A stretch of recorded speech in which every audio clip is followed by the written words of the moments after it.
The Smart Oven Pro boasts 10 cooking functions that make cooking incredibly simple. Two of my favorites include the Warm and Reheat. You'll use the bottom rack position for both functions. If you're wondering how they're different, let me explain. Reheat is ideal for yummy leftovers, like pizza, and it'll heat them up without browning or drying them out. And let's be honest, who doesn't love leftover pizza? To reheat, place your food in one of the included pans or dishes. Center the dish on the wire rack to ensure airflow around the food. Close the oven door and use the function dial to select the reheat function. Select the desired temperature and heating duration with the dials and then press the Start Cancel button to start.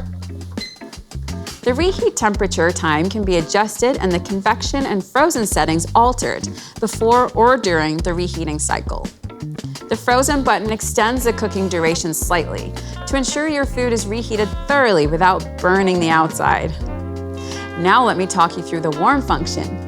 This function will keep hot foods at a safe temperature above 160 degrees Fahrenheit. Much like the reheat process, place your meal in the appropriate dish and center it on the rack. Select the Warm function with the function dial and adjust the temperature and time dials as needed. Press the Start Cancel button to activate the Warm function. On both of these cooking functions, you can choose between convection or none. As you switch between the options, the set cooking temperature will adjust to compensate for the convection fan, increasing cooking rates. Bon appetit!